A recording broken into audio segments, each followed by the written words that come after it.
Hello, fantasy managers. You're listening to the 2019 Round 13 preview episode of the MLS Fantasy Insider. This episode is brought to you by the number 148. Congrats to Wando on that record. Actually, Blayne actually said sometimes we can be sweet and sentimental, and that's where it was. Does not always have to be funny, so big congrats. Actually, it's brought to you by MLSFantasyBoss.com and the fantastic and amazing, spectacular subreddit community of r/FantasyMLS. I'm your host, Reid Connolly from MLSFantasyBoss.com, and tonight I'm joined by co-host Michael Denton and Blayne Riffle. And then we'd also like to welcome our special guest, a globetrotter, current Bostonian and contributor at MLSFantasyBoss.com, Tyler. And I just completely blanked on your last name as I was getting ready to like all week. I know Bartles all week. I know, and I'm like, and gone. Yeah. Oh. Tyler Bartles. How you guys doing tonight? Good. Doing well. I'm good. All right. Well, I'm glad Blayne could be here. In addition to him being the contributor of our sentimental brought to you by this week, he is also braving tornado warnings. Yeah, they're over for now, but we should get them all night and most of the day tomorrow. So if Blayne happens to just disappear at some point, he is either taking shelter or in Oz. So, but no, seriously, if anybody is hearing that and they're listening to the podcast, stop. Do take cover. So please, those are definitely very, very serious. But that's a downer. I don't want to be a downer, guys. Week 12, round 12. That was some interesting stuff this week. I want to hear about how your teams did, because how your teams did after the points got corrected. So a little glitch. Everyone saw this morning. There was some weirdness going on with the game that got worked out real quick. So props to everyone over at the fantasy crew for MLSsoccer.com and their provider that got worked out. Don't know why it happened, but we've had some weird things this season. Yeah, so, but it was fixed. Major negative on it happening, but at least today there was a lot of good communication. I do wish that there had been more communication through the weekend of, hey, we see that your scores are wonky and on the alert, like your scores are weird. I mean, it's not a big deal because it was a double game week, and I think everyone had their switcheroos and stuff done. So it's pretty much just everyone just sitting back watching the chaos unfold. Yeah.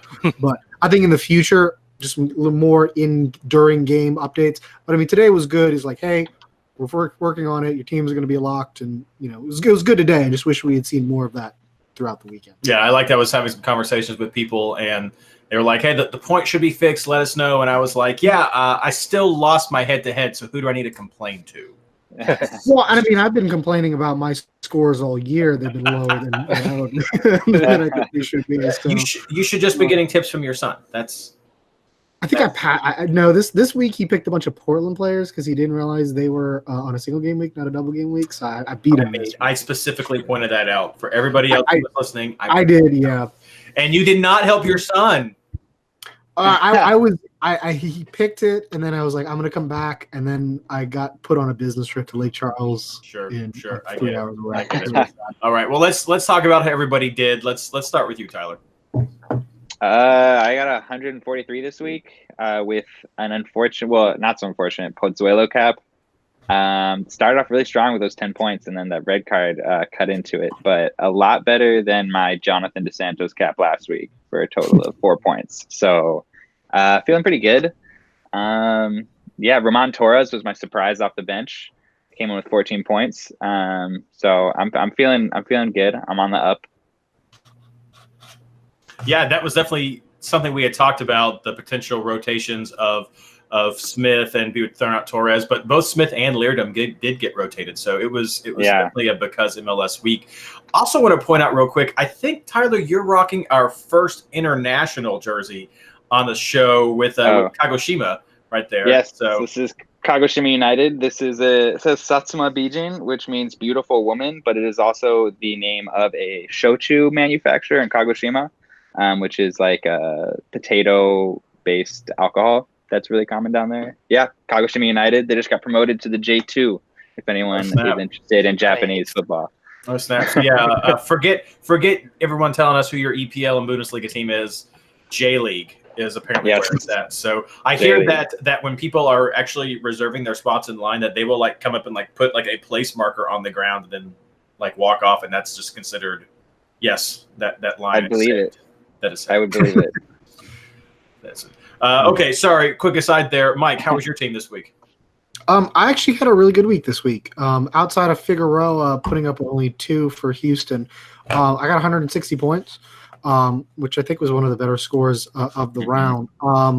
I avoided the Smith rotation issues and had Kiki, so I was able to take advantage of the 2 clean sheets, or maybe 1 clean sheet. I don't remember what they did against Orlando. Big thing for me is after seeing DC United's lineup, I brought in Westberg, which allowed me to free up some points to spend on my bench, and I brought in Memo Rodriguez and Rui Diaz. Although Rui Diaz got outscored by Zavaleta, 4.0 defender who I mentioned last week, and helped me do really well. Memo is the big contributor off the bench, and I think the biggest thing. I capped Vela, so I avoided the Pozuelo issues, and I had Manotas, so I didn't get burned by the Elise injury. So other than Adnan only getting 9 points, but I mean that's not too bad on a DGW. So pretty happy. I think the overall week rank was 251. I'm now close to cracking the top 1,000 of this season, which is sad still. But I was like 200 ranks this week, so I'll take it. Blayne. Yeah, I got a 160 as well. I tied Mike on the score this week.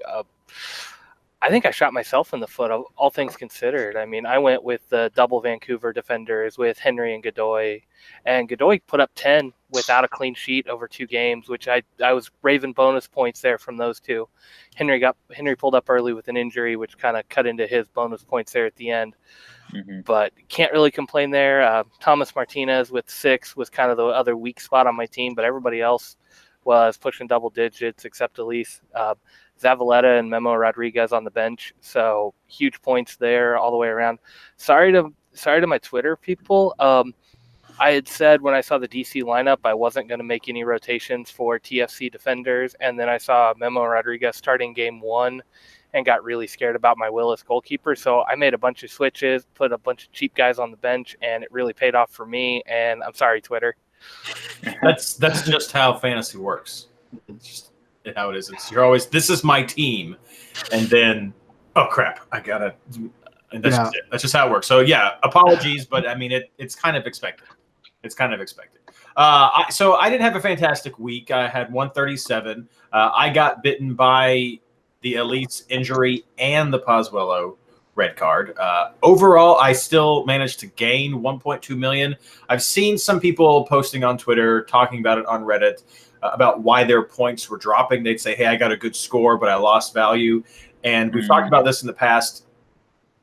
It's based on the average of the 3-week game scores. And so we have to remember, even when your player does well, you're trying to hit that average. So if you're a player like Vela, who was not one of the players who lost points, but if you're a player like Vela or Ladero, Pozuelo, somebody like that, who scores high regularly, even if you continue to get double digits, if you're not hitting that threshold where your point, your value is based off of, you're still going to see a drop. And if you're hitting that threshold, you're not going to see a rise at all. So this is definitely the time of season where we're going to be seeing less jumps. Not to say that it can't happen, but that's why you can completely have a great week and still lose some value just based on how close your players are hitting those top numbers that they're going for. So it's not wrong. It's not a glitch. It's just the way the formula works out. I think it's been pretty good overall for a bit more gradual up and down. So, and I think it's important to keep in mind for the double game weeks, you look at it and, oh, they've got a good score. Oh, Pozuelo got a 10 or whatever. But in reality, the game's looking at it as he got a 12 and a 0, and that 0 is so much bigger for someone of Pozuelo's than anything else. And the problem with double game weeks is usually you get one good and one bad because they're usually exhausted for one of the 2 games or rotating in or whatever. And that negative game, that bad game, that's the one that's really going to hurt your value. That's kind of almost why I think we talked about it earlier in the season. You kind of had to do your value playing early in the single game weeks before the double game weeks started. Because, I mean, unless they just roll, and we've seen a few teams roll in the double game weeks, but it's hard to predict. But unless they roll, you're not going to get a whole lot of value because you're going to go up and down. For sure. And I say, wrapping up with my head, I had Ryan Hollingshead who came away with the goal for me, so that was a good bright spot for my defense. Kim Keehee also did well. I actually, after making my push on the pod last week, I did decide that I was going to switch to Vela as my captain, though. If Elise had gotten the full game, I think he was still a pretty strong contender for a good captain shot. And I think Dallas was a little bit harder than maybe people had thought they might have rolled over. But I was intending to switch to Captain Vela, but like Tyler's connection with Japan, I was helping host an international Japanese visiting delegation this whole past weekend. So when games are supposed to start, I got called in to help out, and I totally missed the lockout for the Houston game by just literally like 5 minutes. I was like, I need to crap, lock. so it happens to all of us. This is pretty much for me every year because I've been involved with this program for a while. So I knew this week was going to kind of be tossed up. So when I made my team, I actually had that in mind, and I only had one switcheroo planned. A lot of the guys I just threw all the money onto the field. My switcheroo was Ja'Cory Hayes, and he came on with 8 points. Not bad for a double game week player to switch in there and give me a little bit of bump. Only 137 overall for me. Lost in the Patreon, in the MLSFI hosts head-to-head league because our league's insane. Did come up with a win in the Patreon league. So let's move on to those right now before we go into our review. Mike had a great week, beat Matt Pollard 160 to 135.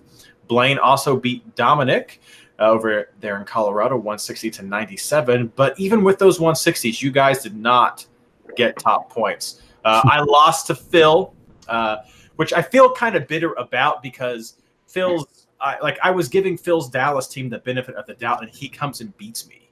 Phil, come on. What's going on with that? But I lost to Phil 137 to 153. Not too bad right there. And then, Tyler, do you want to say how your team did? Yeah, I've been getting pretty fortunate with some of my head-to-heads in the X-Ray League, but I still pulled off a win against Jason Sagini, I think is the guy. So that was a pretty big win because he's been doing pretty well this year, actually. But yeah, even despite my Pozuelo captain, the 143 was enough to beat him. I think he had 129. So sitting in third place despite not having the highest overall in that league, but I'm very happy about it. And third place only by point differentials because you're tied. Yeah. I think 7-1-1, something like that, or 7-1-2. It's pretty close. Jason, our good friend Jason Wiskovich, and of course Ryan Anderson, MLS Fantasy Stats, got the highest score this week, 169. And I'm glad that Ryan did that as well because we can't let Jason. We can't. We can't him and his triple switcheroo nonsense. And then Ryan still leads our league 9-0-3, but Andrew Crawlard and Tyler are right behind him in second place. So pretty competitive. Sherry is going to join us. She's one of our Patreon followers. She could not join us tonight because of a death in the family. So condolences out to you, Sherry. So sorry to hear that. She'll be joining us next month, and she dropped a little bit in our ranks. I mean, she lost one game and went from second place to fifth place. So that's how competitive and cutthroat this head-to-head can be. And maybe some of you all have competitive head-to-heads. I've seen a lot of people talk this year about how they're enjoying head-to-heads a lot more. So I encourage everyone to give it a shot with your fan group. Get some people together that you go to games with. Get some people together at work you want to introduce the league to. I've had a lot of fun with head-to-head the last couple of years. So go for it. Over in Patreon land, we still have River Schuylkill with 10-1-1 now. He's got pretty much a commanding lead, and that's probably how that table is going to end up. But you never know. We still have a few weeks left in this break season. Any other head-to-heads or any leagues you guys want to talk about before we move on to the round 12 review? No? All right, well, let's jump right in. As always, let's talk about most surprising fantasy moments and our most important takeaways. Let's start with the surprising moments. Mike. 35 shots, no goals for TFC.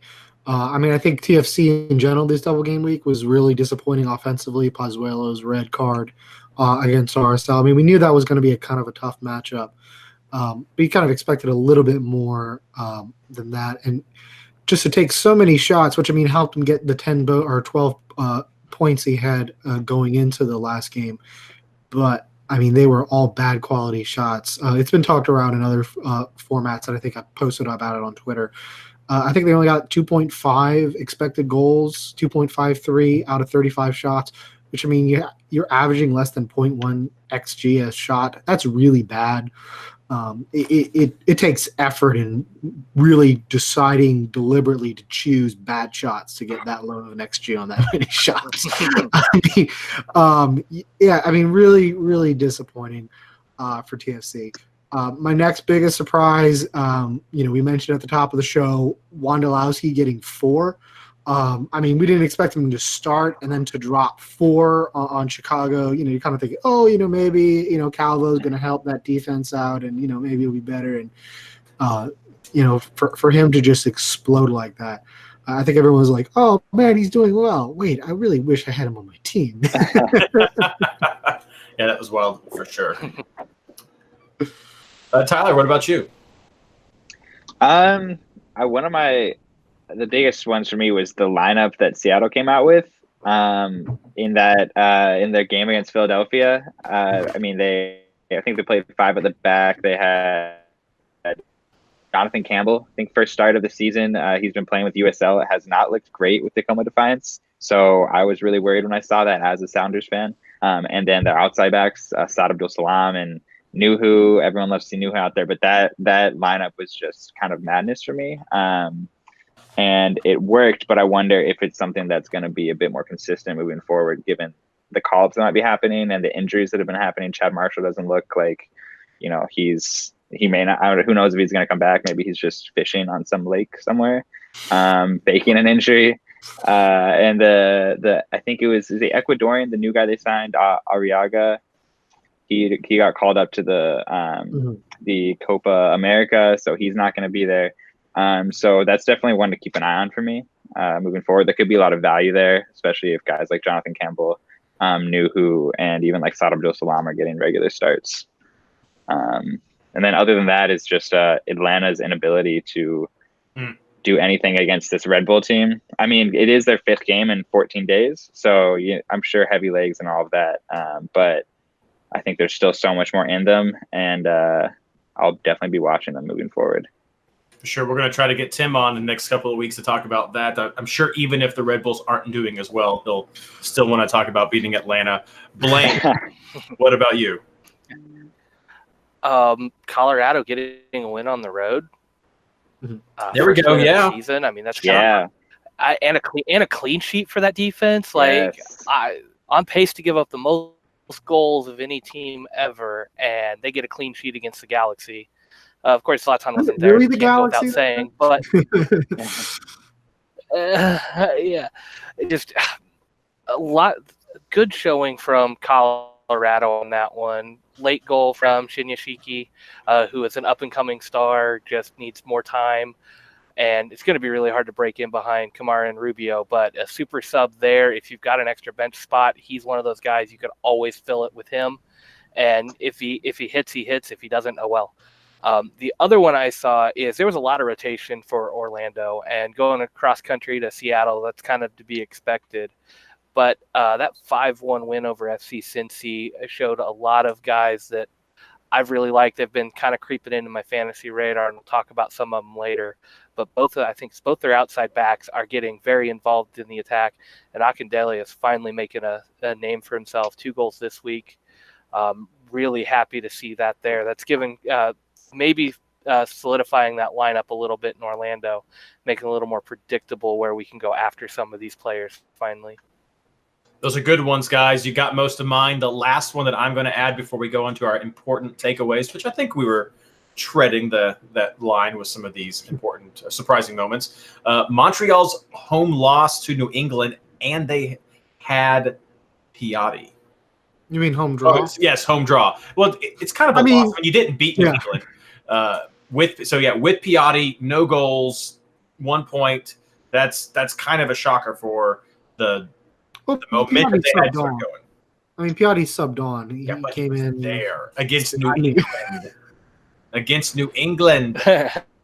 though it is a Friedaless New England, so we'll see. But that does lead me into important fantasy takeaways. Piatti did come into this game against New England, so keep an eye on that. Piatti back is definitely going to be a boost to Montreal when he does hit 100%. We mentioned the Pozuelo red card. That's one of mine. I have Blayne, you're going to want to mention this one, so I'll skip that one. And I will also say Giovanni Dos Santos sorry, I did it again. That's 2 weeks in a row. Jonathan Dos Santos was back into the lineup for LA after getting injured last week. So during that last double game week for them. So he was back. No Zlatan, but we had JDS. So Blayne, I'll throw it to you because I think I know what you're going to talk about for an important fantasy takeaway. Or did you want to say it for kind of back? Yeah, Sporting is kind of back, including giving up a late equalizer. Can't tell you the number of years I've been following them that you never trust that 1-goal lead late in the game. You never trust that clean sheet when the team's really pressing to get one back. I don't know. It's just something about that team. But no, Benny looked good. The team looked better. I mean, Nemeth picked up that stupid red card, so that's going to hurt going forward. But no, they look like they're back. At least back to where they're healthy enough that they can get some results now. Beasler was back, which is the other huge addition to the team. Mike. Is that the one you were expecting? No, I thought you were going to mention Orlando since you plugged them before with Nani coming back, but I assume you're going to mention that later on in your picks. My takeaway is just to be, especially this year, more cognizant of the overall schedule. With all the double game weeks and stuff coming out, you kind of forget, oh, wait a minute, they had a double game week 2 weeks in a row. Oh, like Atlanta's, had so many, and you kind of have it in the back of mind, oh, that's right, I picked Atlanta again. But you have to remember, like, that means you get tired legs. It means you can't expect them a whole lot. It's something important to keep in mind this week. Vancouver had a double game week last week too. So they've had a really rough schedule. New York Red Bulls had a double game week 2 weeks ago. So, they just had 1 week off, if you will, in the middle. So I think that's going to be important to kind of manage. And we saw a lot of rotation, throw wrenches. I mean, DC United pretty much benched everyone midweek against TSC, which really wasn't what we expected. I mean, if you had asked me to predict the rotations, I would have assumed they would have played players against the Eastern Conference team and punted against Houston. But that's not the case. They're just like, all right, we need rest, so we're taking the midweek game and hope Bill Hamid does Bill Hamid things and gets us out of here with the point. So I think that's something for fantasy managers. It's the days of printing out the calendar and having them immediately right next to you at the fantasy.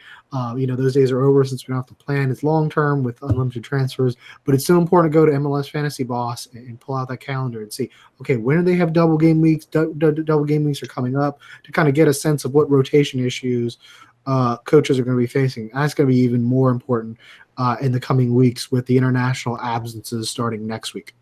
Yeah, we saw that with Atlanta a week or two ago with one of their double game weeks when they rotated everybody in the first game and came back. I mean, they even said it. These people aren't traveling. We're going to be saving up for the second game. So, Tyler, take us home. It's pretty much this. It's going off the same point that Mike was just making, that it's not only is it important to keep in mind the schedule, but also the off the field factors, or just the amount that the absence of one player can mean to a team. So if in regards to like the off the field circumstances, if you're looking at the Revolution, you might look at that team and you're like, wow, this team's terrible. They've been down in the dumps the whole season, and you expect a certain result from them, but then you look at, they just fired their GM, they fired their coach.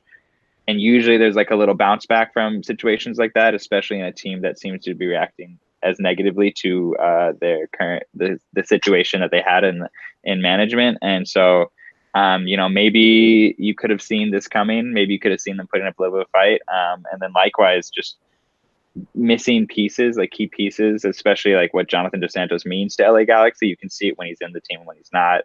Just certain like of those key players, just because it's easy to quantify a team as just the team, but you have to keep in mind the pieces that are on the team. And so, looking at key injuries and absences, if Bella's missing from LAFC, maybe they're not as dangerous in the attack, stuff like that. I like how New England's bounce back is just not losing. Yeah. Huge. Sorry Huge. to all the New England fans. I feel like though, like we know, we know it's okay. Well, no, but another part of that, Mike mentioned Portland at the beginning. I think they didn't have Chara this week. Is that right? And so yes, yeah. I mean that was the big reason why I brought in Memo Rodriguez. I saw betting on Portland without Chara. It's It's like that's probably one of the better results you can expect, getting a draw without having Chara, because he is such. Portland's Portland's ridiculous about what it is. Like they're like winless whenever they don't have him. And they lost. It was 2-1 against Houston. I mean, they almost got the result. Fernandez did score against the Dynamo, so that'll be something to watch going forward. But yeah, I mean, it also kind of brings us to another question: is we've got a bunch of new managers into the league, and I don't know how much you take into account. Tyler mentioned, do you do kind of like they're going to have a bounce back from getting a new coach or bringing Bruce Arena in, or do we look at a team like the Revolution and say like, well, the players are so terrible, then there's not going to be any difference. Yeah, I think I don't like Bruce Arena as a high. I think it's a bad high. So I'm gonna keep picking against him. But I know a lot of people think Bruce Arena is the greatest thing since sliced bread. So your mileage is gonna vary on that. Yeah, not to get too off track, but with the Bruce Arena hire, that's more of the legitimacy that he brings to the organization, because the Revs have been, for people who don't. I mean, I live in Boston, so I'm much closer to the Revs now than I've been in the past, but. Most of the Revs fans that I've interacted with are like, wow, the Kraft family might as well just sell the Revs and like get them to somebody who cares, because clearly Robert Kraft doesn't care. Like, I think it was Arthur Blank was at like a Falcons game, and they were talking about how like Robert Kraft was at a 76ers game in Philadelphia while they were having the season ticket holder and like VIP event. And they're like, so clearly this guy doesn't care. So I think the kind of the seriousness that shows is more the emotional like support that gives to the players to go out there and fight harder, like those types of things. They're kind of intangibles, but they're not something I would pick solely on. But if I'm on the fence about somebody, I'd be like, oh, you know what? New England did just like fire their coach, and they seem to be in a good place actually, like mentally. So maybe I shouldn't go all in on New England or stuff like that. They're kind of like help supplement decisions. Good points. Thanks for that inside look too into the Revolution.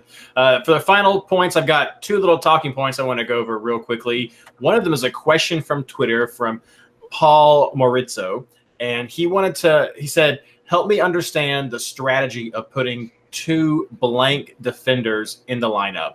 Bench defenders are guaranteed with no upside. Looked into one option. So, Paul, what I can only guess is going on right here, and I had a note, and here it is I don't know if you mean having a 5-man back line that includes two blank defenders, or if you're looking at a 3-man back line that has two blank defenders. But either way, the options are going to be to do the switcheroo or an autoroo with trying to get the best bang for your buck. If you're going with a 5-man back line with two defenders that are blank, you're clearly trying to maximize your offense with either the two midfielders and one forward, or two forwards and one midfield on your bench. I don't think that's what you're talking about, because I think that's the obvious answer. With the 3-man defender back line, you're either running a 3-4-3 or 3-5-1. And so you're going to have one or two defenders on your bench already. With the two defenders, you're trying to see who is going to get the best of those points, because you probably have money in your bank. So if the who being the guys on your bench or people you haven't brought in yet. So say you're doing a Vancouver move this week, and you're like, I don't know if that's going to work on the road against Red Bulls. I'm going to just put them on the bench and see what happens. And they get clean sheets. You're like, fantastic. I got some people coming in. I've got money in my bank. Maybe I upgrade a field player for some more offensive buff. But if they do poorly, get a red card or something ridiculous, if you still have money in your bank, you can take those 4.0 scrubs and you could transfer them into someone who's going to play and get another shot at the points that they could have. So it's all about taking advantage of those autoroos and switcheroos on the defense, but it really only works. Having two blanks in your defense, which is a 3-man back line, really only works when you've got a nest egg to work with. So anything else you guys want to add to that? Great question. The next part I wanted to mention was I saw some traction of this on r/fantasy MLS this week, today, really. And so there's a thread that was posted called "Where Do You Think FMLS is Headed?" And it's kind of the usual thread that we see with this. Lots of people talking about their hopes and dreams and frustrations and successes of the game. And we've seen that a lot, but I've reached out to the guys who created and were really active in this thread. And so what I wanted to let everybody know is what I'm going to do is I'm going to be posting closer to the end of this season. I'm going to be posting a feedback thread. So we're going to try to get a little survey going of what do you like? What do you not like? What do you hope that is going to go on? That's kind of really is where do you think it's headed? What do you want from the game? So I'm going to post how to get feedback. I was planning on doing this at the end of the season anyway, but it sounds like people would maybe like to have it mid-season. So keep an eye out for that. We'll talk about it on the show. We'll post it on Twitter. Of course, it'll be at r/fantasy MLS. Over the next few weeks, I'm going to try to get together with some other players, get some questions together, and go out there. Please keep it all constructive. And I also want to point out that for those of you who are newer or just have forgotten, a lot of the changes that we've seen have been player-driven. So it's easy for us to say, I don't like it, but having in multiple transfers, now unlimited transfers, having in the rolling transfer lockouts, those were responses to player feedback. Now, maybe people don't like how the game is now with that added in, but let's not think that MLS is completely ignoring us. They are limited by the platform, as anybody is. They're limited by the vendor that you're using for the platform, but a lot of these changes did come from player requests, high player requests over the past few seasons. So keep a lookout for that. Anything else you guys want to talk about, or even piggyback off of what I just said? I was just going to say, make your voice heard in a constructive way. When we talked to Ben about the issue about unlimited transfers, it seemed to be the big sticking point when we have Ben's like, numbers were up, didn't seem like there was much thing. And, like you said, that was a change that was asked for by the community in order to deal with injuries and rotations and all of that. We talk, especially through this double game week, we've talked in the past about trying to manage it. If you had Elise or, Wayne Rooney and all of a sudden DC United just, pitches and rotates its entire squad, that can mess up a lot of choices and plans. So that's something that you have to take into account. So not only do I think, I hope that people make their voices heard and all that to Ben, but I also think you need to consider the downsides. With the way MLS is, with the schedule, no fantasy game is going to change MLS's schedule. And I know it's worse this week with the double game week, but it is what it is. So how are you going to deal with the fact that we have no injury reporting in MLS? How are you going to deal with the fact that we have double game weeks? So what I hope is that we have a much more intelligent conversation about, here are these problems, and these are problems that drive fantasy players nuts. And just slapping on an FPL model is not the easiest solution. There's downside, and when we had that, people were pissed and said they didn't want to play the game. So I think that's what you have to consider.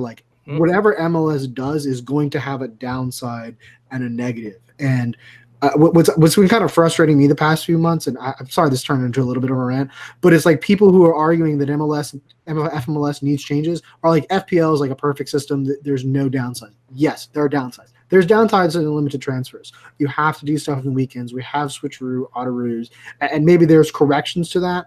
But that's what we have to talk about is what are the downsides? Are there ways we can get around these downsides? And what is the game that we think is going to work best, not just for you and your schedule, but for the larger community as a whole. So I just hope we have a lot more nuance, conversation like that, rather than just, why play FPL? I think we should have FPL, because it's not going to work. Tyler.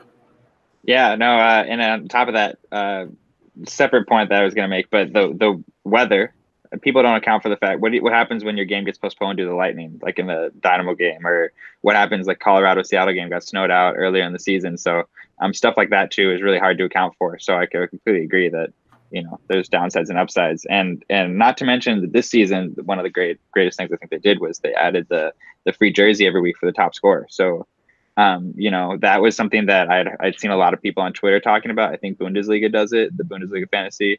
And that's huge because talk about incentive. Like, who doesn't want a free signed jersey? So, stuff like that is like, they clearly care and they're clearly trying. So if these guys, they're not like these overlords that are above everybody else and think they're like almighty. They listen to the people and they know that they would not be where they are. People, like us and in the league, were interested in soccer. Like, that's what it takes to let them do their job. So they're definitely out here trying to listen to us. Maybe Doyle is, but yeah. Well, yeah, Doyle's a separate story. Yeah, he's on a different planet. Who knows where that planet is, though? No, that's a great point. I've heard a lot of people talk about Fantasy Bundesliga, and I do plan on checking that out next season because, a lot of people keep saying they think that would be a good model to look at for MLS, and I'm going to look at it. I don't know. I hear people say it. I don't know anything about it, but I'm going to take a look at it.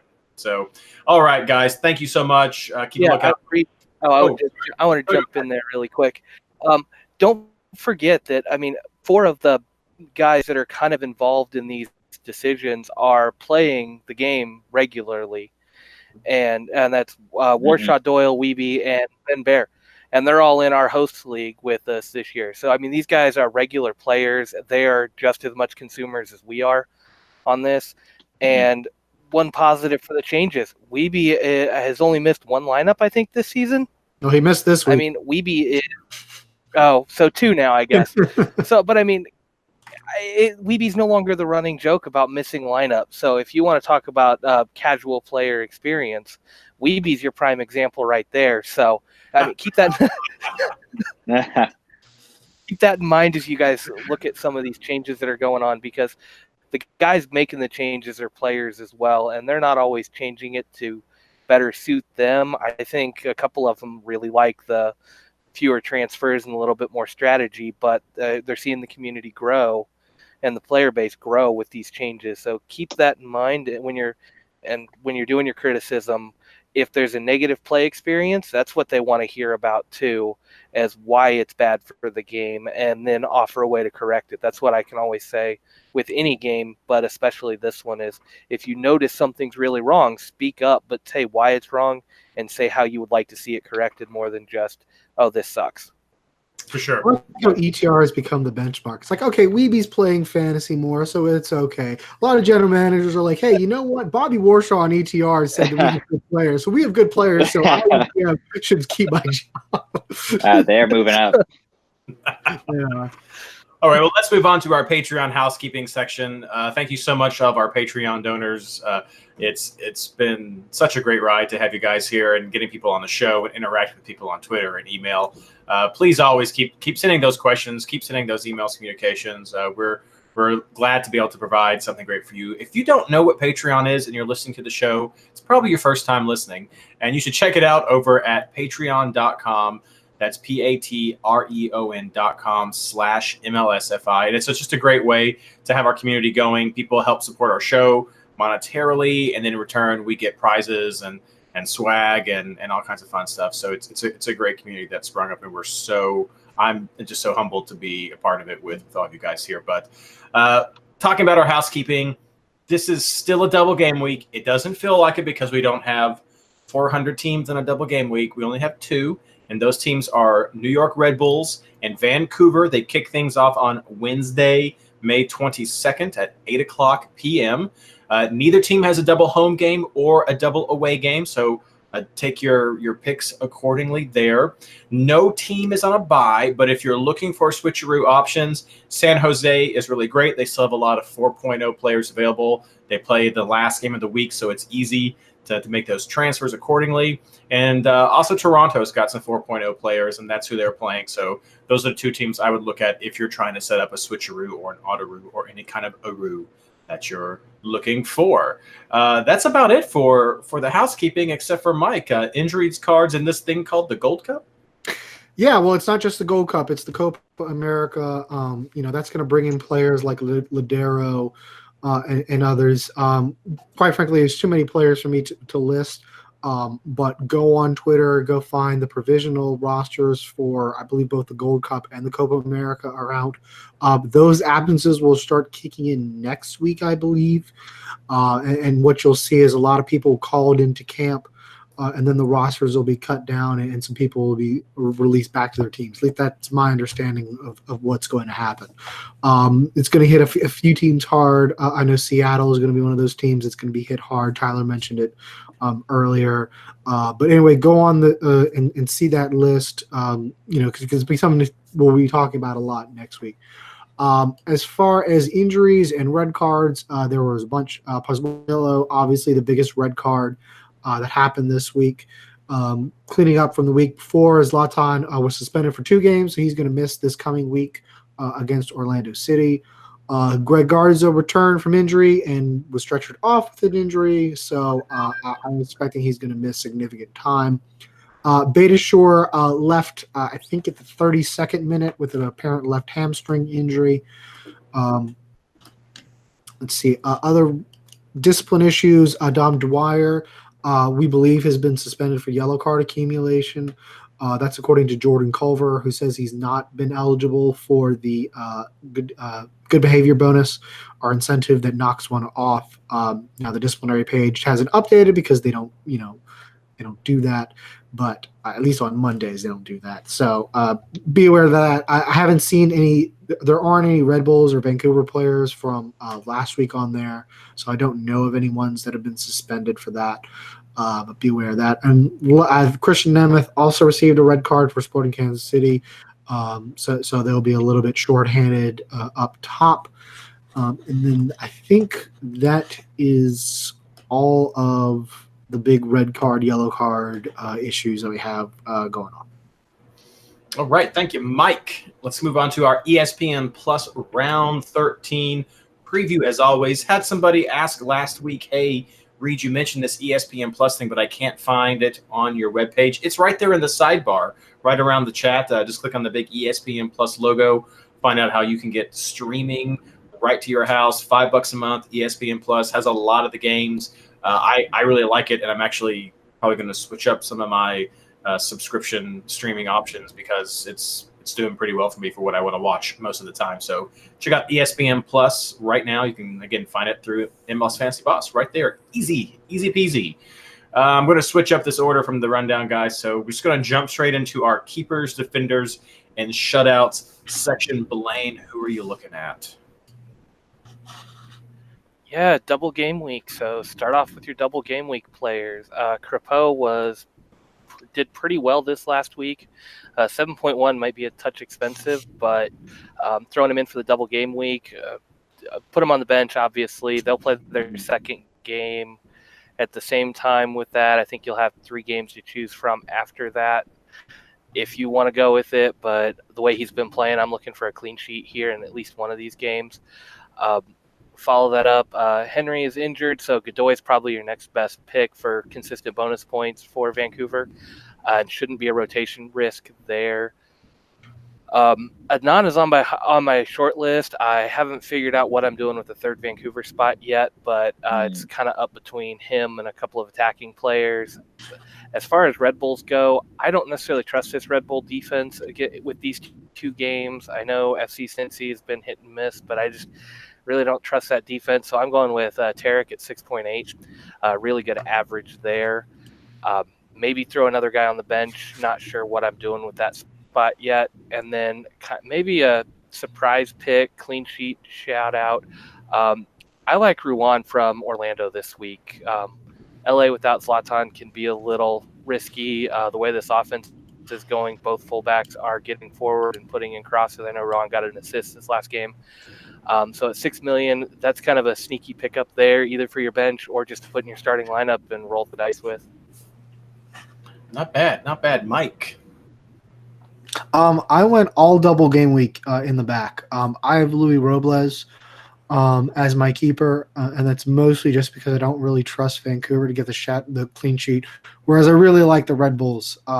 I think the Red Bull defense has been pretty good, at least against teams like Vancouver and FC Cincinnati. I think there's a really opportunity for 2 clean sheets. So my only double game week players are in the defense. So I have Lawrence, I have Tarek, I have Anand, and I have Godoy. The only value I see in Vancouver whatsoever is in the defense. And that's just mostly just because, accumulating those multiple games is basically like getting a clean sheet or close to getting a clean sheet. So if they happen to pull one off, that's bonus points for me. Like Anand got 9 this past week. That's like a clean sheet anywhere else. So for me, I think the most value is in the defense. Offensively, I'm kind of spoiling the rest of my picks, but I think it's important to kind of talk about where you want to use the double game week players. Most of the good Red Bulls defender or midfielders that I have, the last double game week they got rotated, which completely took off the mid game. And the concern for me is that maybe that would be the away game at Cincinnati this week. So that's something, to keep in mind. And it makes me a little skittish because I wouldn't want to pick those midfielders and pick up a midfield roster spot if they're not going to get 2 games. So that's why I went heavy DGW defense. Good tactics. I like that. Tyler. Yeah, pretty much in the same boat. I had probably pretty similar backline to Mike there. I like Ali Adnan a lot. His own coach has said it. He's one of the best left backs in the league, or if not the best left back in the league, probably from a pure potential standpoint. And so he's definitely be on my team. I'm not 100% sure about my keeper because I really think it's 50-50 for me on Vancouver versus New York Red Bulls in terms of who's got better shots at clean sheets. But those 2 for sure. I won't beat the dead horse with that. Other than that, though, I don't feel great about it, but Colorado at home against Columbus, I just really don't like what I'm seeing from Columbus, and I think there might be some value on the Colorado back line. So I'm considering picking a player from them. Otherwise I don't think there's much to mix up. I think you might as well just go all in the back, double game week players. Don't mess around. I think that's perfectly fine to mention Colorado. I mean, that's what we're trying to do is just open people's ideas, their minds, their thoughts to other options. I agree, Mike. I was really interested in hearing what people had to say about where they particularly thought Vancouver was going to be the best use, if it was going to be all in on defense with Crepu and defenders, or if you would go with Robles, because he was on a yellow indicator earlier in the day. I think he's a green right now. He did miss a game a couple weeks ago, but he came back at 90 last week. So I think Robles is going to be good to go. And as you said, Blayne, he's the cheaper of the 2. Yeah, Robles rotated the last double game week. And that's one downside. I mean, I think he had a little bit of an injury there. That's why I'm kind of willing to give him a pass. That's the one tough one. Is the keeper. I mean, the concern for me is on Vancouver. I just don't really see them getting a clean sheet. Because they had a double game week last week. They're talking about plans. This is a lineup you've got to see because God only knows what Vancouver is going to do. Because they're flying cross country to the Red Bulls and then flying back. So that's a heck of a lot of flight. Vancouver's in a position where could they easily just throw a game against Red Bulls just to make sure that they're rested at home for the other one? I think so. So they don't even get the Sunday game. Oh. No, it's coming back. They play FC Dallas without Paxson, and without Hedges. That's another red card I forgot to mention. There's some opportunities there, but that is a brutal schedule. And that, I mean, that's after playing in Sporting Kansas City. So, I mean, middle of the country, Sporting Kansas City, presumably fly back to Vancouver, or they have to fly straight to New York. I don't know which one they did. Either one, that's a lot of travel. It's rough whenever they hit the mid-U.S. or the Eastern teams. So for Vancouver, definitely rough. Glad you mentioned Orlando, Blayne. I was looking at them as well as a potential option. Hadn't thought about Colorado, but I do agree that Columbus is not doing so hot, so that is definitely fun. I've thrown LAFC as a potential team to look at. I mean, Zimmerman, Segura, something like that. You could get those guys. Montreal did struggle last week. Piatti's back. That's the wild card we already mentioned.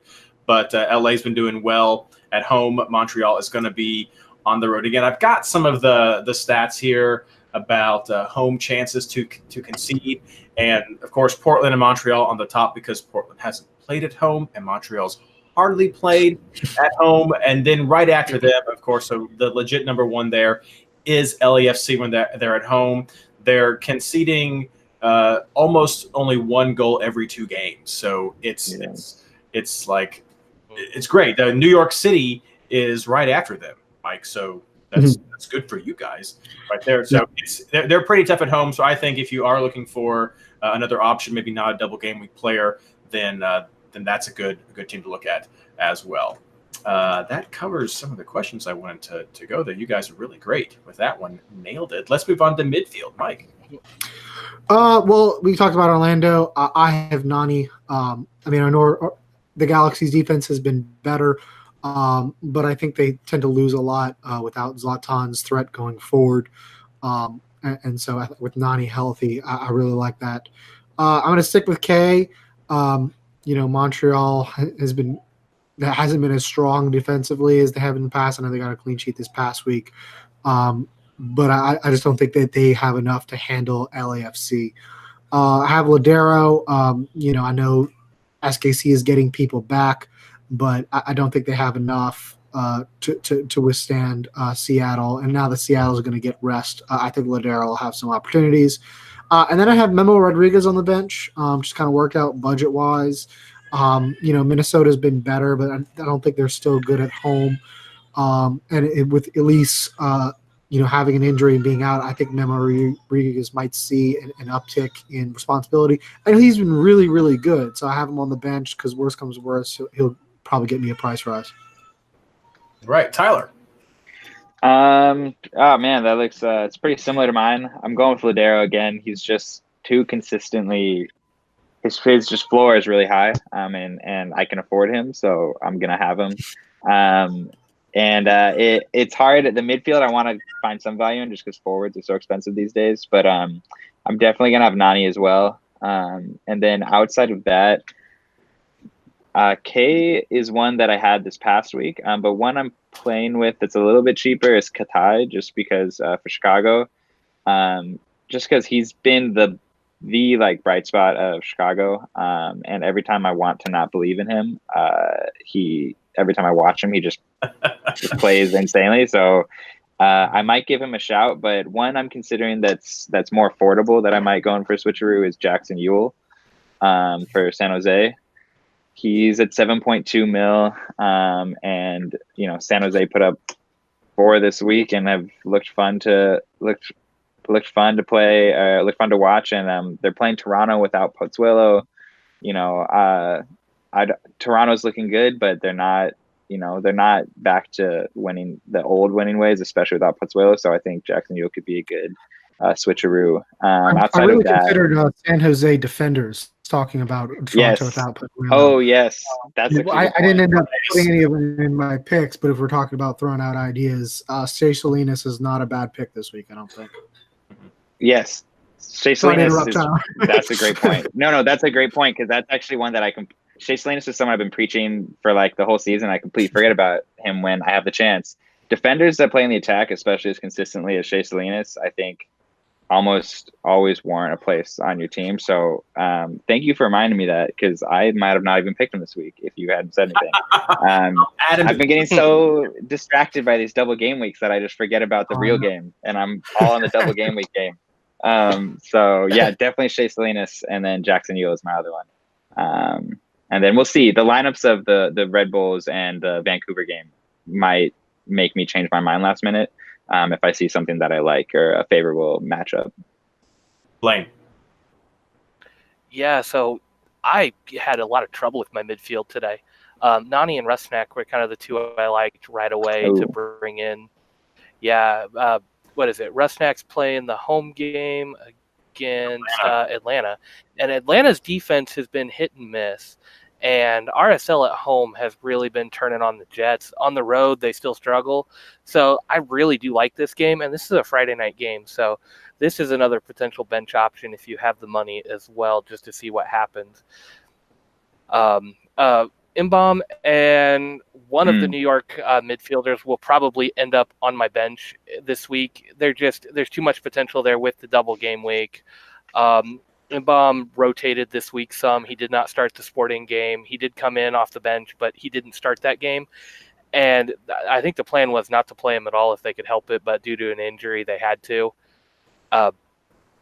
So I think he's going to be ready to go the double game week. If he hadn't rotated this week, he would probably not be here. But they like to say he's probably the best player on the field for them, outside of Adnan, who I put him as comparable, but it's hard to call a defender one of your best players when it comes to fantasy. So there's that, and then fifth spot, kind of as a switcheroo option, is Montero for Philly. He has just been on fire lately at 8 million. And it's against Portland at home. I mean, 8 million is not that bad of an issue. He's averaging 5.8. He's got goals in quite a few of his recent games. I think since he's become a starter, he's averaging a goal every other game, or maybe a little more than that. I mean, he's just been lighting it up. It's really going to be hard to ignore him this week. And I don't know. I had a hard time picking midfielders, so that's kind of where I've landed so far. Oh, yeah. Let me jump in there really quick. I've completely forgot. PT Martinez I will be picking this week. I know that he's been a dud and whatnot, but the firepower they have out there is undeniable. And, I bet they're going to be real hungry. They're going to be well rested after a week. They finally have a week off. I think they're going to be coming back with a vengeance this upcoming week. And I think PT is going to be at the heart of it. So, yeah, he's going to be on my team. Going to be Pity over Jackson? Well, I might go 4 in the midfield. We'll see. It's a lot of these come down to the last minute decisions. That's why I have a hard time sharing my lineup out on Twitter, because I swear, like, the last 10 minutes before some of the lineups start, I'm just like, yeah, this feels better. And so I don't want people getting mad at me. No, we get you. We get you. You guys have covered a lot of the ones that I was looking at as well. I thought I was going to be sneaky with Katai there, Tyler, but you got that one covered. If you are going to go with New York, I think you're going to be looking at Royer. That's got to be the one. I think he's a top captain pick. A lot of people have this week. If you're going to go with this double game week players, unless Mike might throw us a defender out there. Otherwise, you guys got most of the ones. Housekeeping for Red Bulls. That's not a bad shout. Yeah, he's the other one. A better album. Yeah, I think those are the two main ones that you'd be looking at. Yeah, I like both of them. If they hadn't rotated that past double game week, they'd probably be in my team. We could see. Maybe we do a phone a friend to our good buddy Tim and get him to sometime midweek here. We'll find out. I'm also going to throw Piatti up there. I mean, maybe that's a guy, if he does come back for the full 90, keep an eye on that. I like your Rusnak call there, Blayne. Even though I do have to add that Atlanta has the second best away defense, just according to the numbers. LAFC is first. They're giving up about a goal every game and a half, and Atlanta's just a little bit below that. So yeah, last 5 games is only 1 goal. Like, the goal they could concede the other night was the first goal in the last 5 games. So yeah, they've been it comes out like a 1 goal every 1.2 games. So they've got a pretty tough defense right there. So that maybe is a little bit of worry, but Rusnak's pretty good at home, usually history. Fun fact, I am going to be at the New York Red Bulls versus FC Cincinnati game this week with my wife. So if you guys are going to be there, I'll be wearing this hat. I'll be sitting in the upper deck this time, get a good view from there, one of the Middle East sections right there. But if you see me, give me a holler. We'll take a picture, throw it up here. But yeah, my wife and I will be there. I'll be rocking a gray Cincinnati shirt, but this hat mostly. So that's the easy thing, because I'm sure a lot of other people will have gray Cincinnati shirts on too. So let's move on to forwards. Tyler, who do you like? I have to go with Carlos Vela, just because I didn't captain him this week, and he was mad at me for it. So Carlos Vela for sure. I like the matchup too against was it Montreal? Montreal, right? So I like that a lot. Considering Raul Ruidiaz against Sporting Kansas City, I'm not locked in on that yet, so don't hold me to it. But I think it's a good shout now that he's back and fit. And then outside of those two, I'm not 100% sure who I'm feeling good about. Kai Kamara again at home against Columbus is one that I'm looking into, and might be, if I end up going with 3 in the top, would probably be my third. That works. Blayne. Yeah, I've got Vela. I mean, obviously this is good. Montreal likes to bunker a little bit still, but LAFC has shown time and again this year that they can really break down the bunker when given the time, especially at home. This is a week you could take Ramirez or Rossi or Blessing as well. I think taking 2 up top in this one could turn out to be really good for you if you want to do that. I'm not usually willing to risk it because Montreal is known for their bunker, but you could definitely justify taking 2. Kai Kamara is in my lineup at this point. At altitude, with the way the Columbus defense has been playing lately, I expect him to do something for me this week. It's just too hard to pass that one up. I've got White for Red Bulls in there. If Vancouver doesn't keep the clean sheet, I think he might be one of my bench options. But there's a lot of play with forwards, and I've got some extra money that I may want to spend before the round locks. So I'm not sure. A lot of the names I was looking at going down the list, just I wasn't sure about them. Knowing who's out and who's in. I mean, RSL at home with Atlanta. Atlanta has been scoring a few goals, but they haven't been there, so that's cuts Martinez out. I don't trust Ruidiaz very much in this one. Sporting is getting their team together, and the addition of Benny, it has been huge for taking the pressure off the defense. They haven't looked like they're under siege like they did those few weeks without Benny, or before Benny came, and without Roger in the lineup. I didn't see a lot of them, so that's a good spot. Other shout at 4.5, Chris Wondolowski is that late game option. 23 points from a 4-0 player. He is due for a price rise, so throw him in your lineup if you have nobody else. If he plays, he plays. If he doesn't play, you get money. Good point. Very good point, Mike. Are we sure that Wando gets a price rise? I mean, he gets a price rise, I think, if he starts, because he's got a bunch of, this is like what James Bauer said, that he may be priced under a $4 million player and has a while to work up. But, a start, I think, could help him out a lot.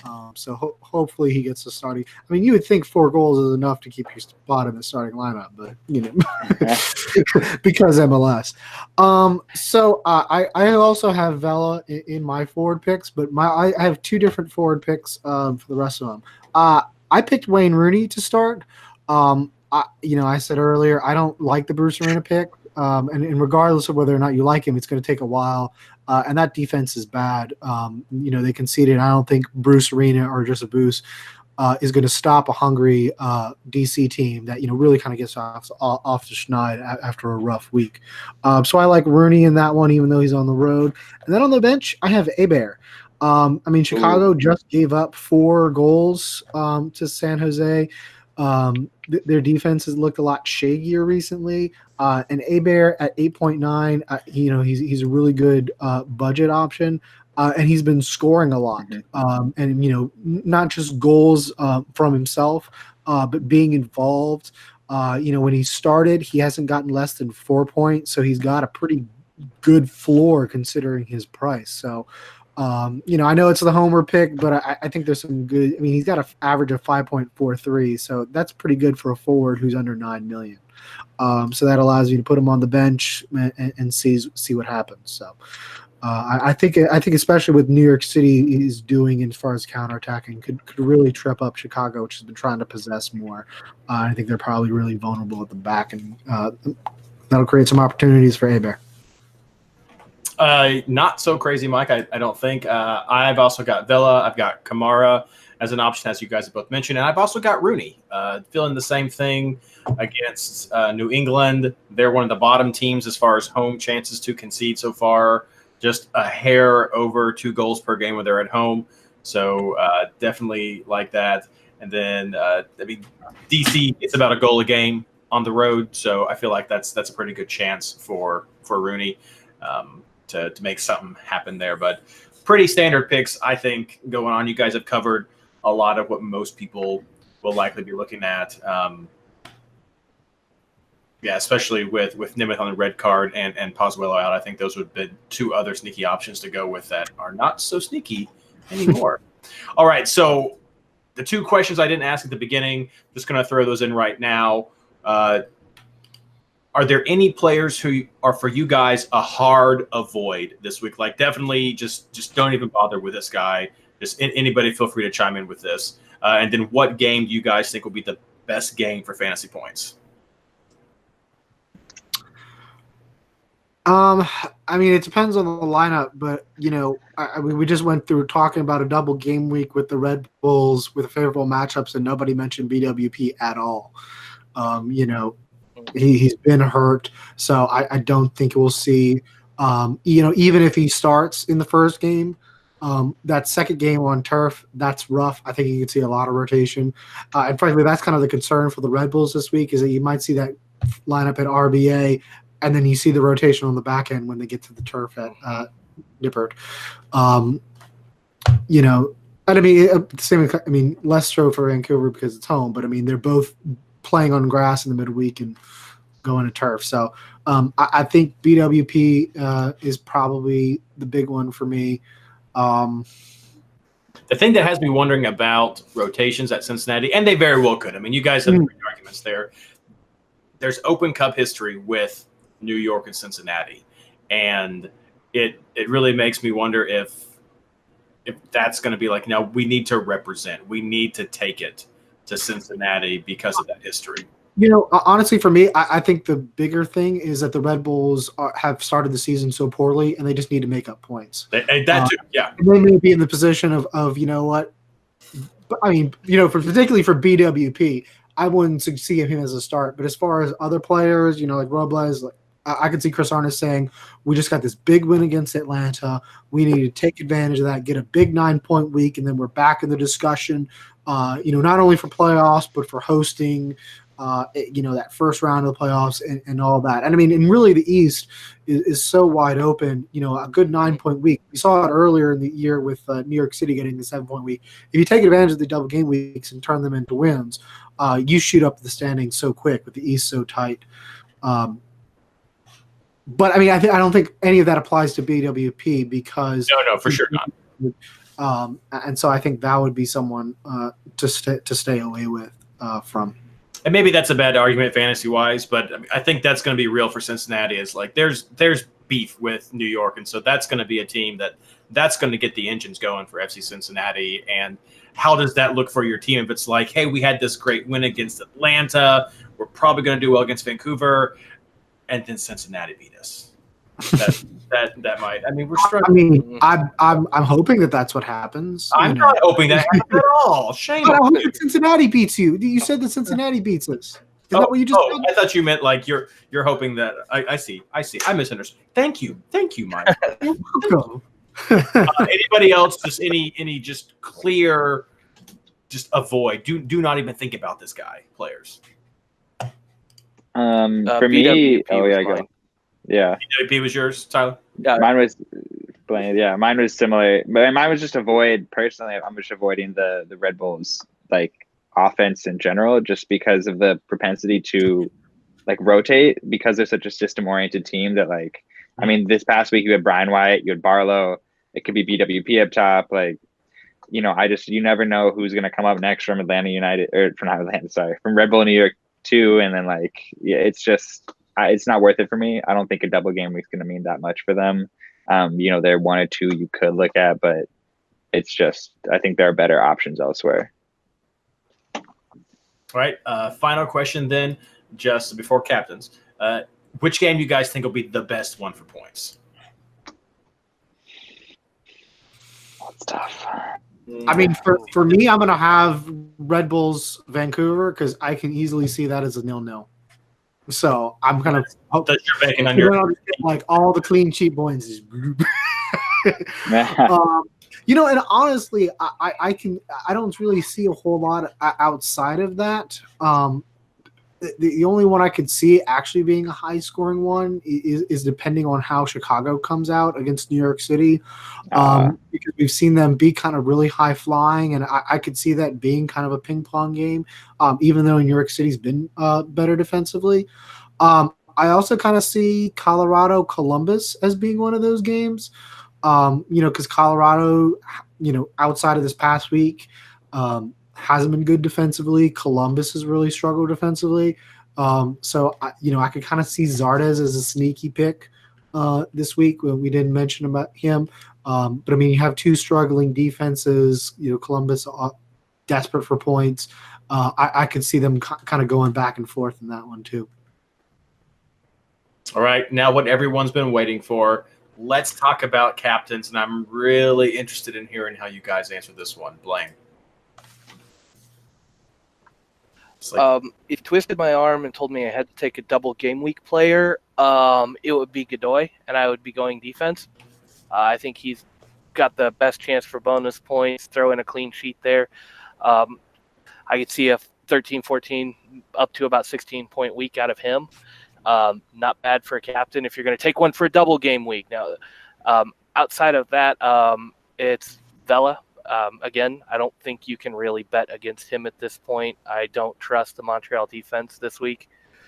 And, yeah, it's really going to be hard to take anybody else. Mike. I have Tarek. I think the Red Bulls have the best shot at two clean sheets with FC Cincinnati and Vancouver's well-known struggles to score. And I think the Red Bulls defense, with however much they've struggled, to generate chances, their defense has still been good. And especially, they'll get Parker back for the FC Cincinnati game. And I'm really expecting Vancouver to either rotate heavily in the midweek game or for them to just have really tired legs after having two double game weeks in a row. So I just think that's just too good of an opportunity to pass up. So for me, I think the double game week's got to come from the Red Bulls. And while I wish there were some better midfield options, fantasy-wise, I wish Kaku was a good player and, was getting more than 4 points a game. But with it not, I'm going a defensive captain, which I don't know how often I've done in 4 years of playing fantasy. It's really rare. Tyler. I guess if I had to do a double game week, I would go Ali Adnan, just because I think he has the ceiling to go off like of a midfielder, but he still kind of shares the floor of the other defenders. Also, I got burnt by a Jack Elliott captain like 4 weeks ago. So ever since then, I've been kind of like, I think I should look into this. I think it was by Ryan Anderson. And I was like, there's a reason he's number one. My other captain, I'm actually looking at Ladero though for my for what I probably will end up going with, just because he's got Rui Diaz back. I think they're going to get a couple of guys back from injury. And they haven't dominated a game in a while. And, I hate to do this to Blayne, but I think SKC could be a good opportunity to do that. But we'll see. So I currently have Royer in my lineup as a Red Bulls offensive player. You guys have made some pretty strong arguments against all of that, and I do. So I'm going to have to think about that. Currently, I have the captain on Royer. If it's not on him, I honestly don't know who it's going to be. It's just hard for me to want to captain a double game week player. I'm going to think hard about that defense because you guys have been honest. So let us know what you all think if you're going to look at defensive players this week for your captain. Definitely want to know. That's all that I have planned for the show tonight. Guys, is there anything else you want to mention before we plug this thing out? No? All right. Well, then let's wrap everything up with Plugz. Blayne. Nothing from me this week. Mike. At My Tiger, I posted a list of all the U.S. MLS players. I'm sure MLS will have a list, and I'll post out links to that. So go check that out because that'll be important next week when we try to figure out who's actually available. And as Tyler said, how many teams are missing huge key pieces. So it'll be a fun, interesting 2-3 weeks or whatever it is to end the season out. So stay tuned. Tyler. I'm on Twitter. I'm on Twitter a lot if you want to interact with me there. At tbartels12. I'm usually around somewhere, usually in the between US Soccer and MLS. So if you need to come find me or get in a fight with me about something or argue about something, that's where I'll be at. He also writes the review articles, the week recap articles at MLS Fantasy Boss when either he's not in Japan or I am not busy with people from Japan and have the time to post them. Yes. Are you going to be able to do that next week? Are you traveling? Next week I leave on Wednesday, so I'm planning to get it out by then. There we go. So keep an eye out for that. Tyler does a great review of sort of the important fantasy takes from the previous week to keep them in mind when you're making your picks here. As of course, for me, you can catch everything that I do over at MLSFantasyBoss.com. Don't forget to sign up for my MLS Fantasy newsletter that'll come straight to your inbox over at MLSFantasySoccer.com, or sorry, just MLS.com. MLSsoccer.com. There it is. That got that out. It's actually easiest just to Google search for MLS newsletter, and it finds the sign up link right there. Especially if you're an EPL player who's switching over here, FPL player coming over. Send me your questions. I'd love to help you guys get that transition going over for what you need to know. So just check that out. Also, I should be on, I believe, SiriusXM this week with Jason Davis talking about on Friday just what's coming up. So we'll hit a lot of single game week stuff this week post New York Red Bulls. And again, if you're at the FC Cincinnati game and you see me, got my hat on, give me a holler. We'd love to see some people, take some pictures, do some great stuff. So I think that's all we got going on. Don't forget to check out r/fantasy MLS, the Discord chat, all this sort of great stuff. Good luck.